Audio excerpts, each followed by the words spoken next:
Work-life balance. It's a phrase that's meant to inspire harmony, but for us working parents, it feels more like a guilt trip. After 14 years as a working parent, I've come to realization.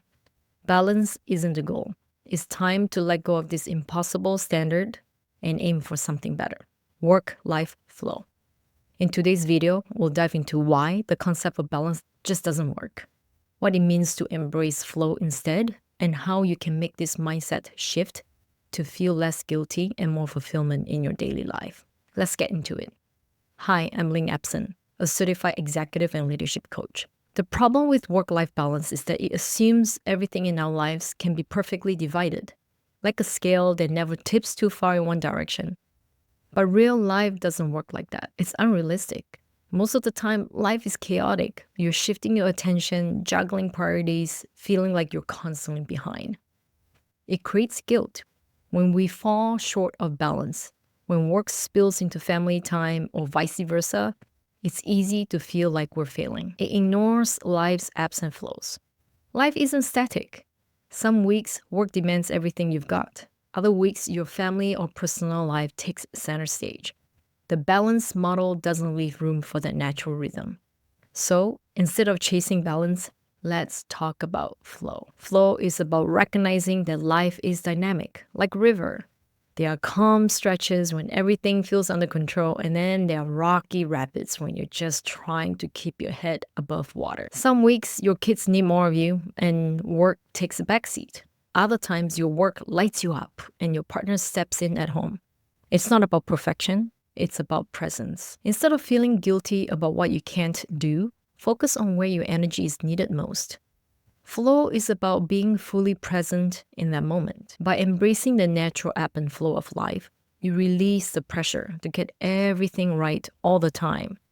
That mindset shift alone can lighten the load you carry. Now that we know what work-life flow is, I have 3 strategies on how you can create it. Set clear intentions, not rigid rules.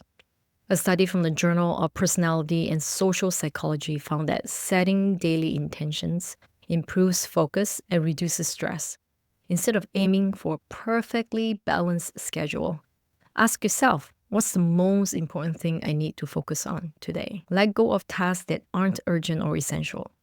Doing the important thing well beats doing everything mediocre every time. Maybe today, you're going to only focus on having good quality time with your kids at dinner time. And maybe that's the best you can do, and that's okay. 2, communicate and delegate. Open communication at home and work reduces stress and improves relationships. Be transparent with your family or team about what you need. For example, let your partner know and say, I've got a big presentation this week. Can you take care of school drop-offs? Delegating doesn't mean failure. It means being smart about where your energy is best spent. If you're not used to delegating at home like I used to, try it out. You might be surprised how much your kids and partner actually prefer that you delegate instead of you feeling resentful that you're taking everything on. 3rd, celebrate small wins. Positive psychology studies show that celebrating even small achievements can boost motivation and overall happiness. At the end of each day, write down one thing that went well. Whether it's nailing a work meeting that you've been nervous about, or maybe spending that quality time reading your child a bedtime story. These small wins remind you that you're doing enough. At the heart of it all, here's the most important thing to remember. Your family won't remember how perfectly balanced your work and life were. They won't remember how seamlessly you juggled it all. What they remember is the laughter, the warmth, the moments that took their breath away. The time you danced in the kitchen, the time you cheer them on at their game, or simply when you sat down on the couch and listened to them. When we embrace work-life flow, we give ourselves permission to be fully present in those moments, and that's what creates a meaningful life. Not balance, but connection. So letting go of work-life balance doesn't mean you're giving up. It means you're choosing a mindset that honors the reality of your life. Flow allows you to shift between priorities without guilt and to be fully present with whatever stage the river is in today. Let me know in the comments. How do you manage the ebb and flow between work and life? And if you've got another term for work-life balance, I'd love to hear it.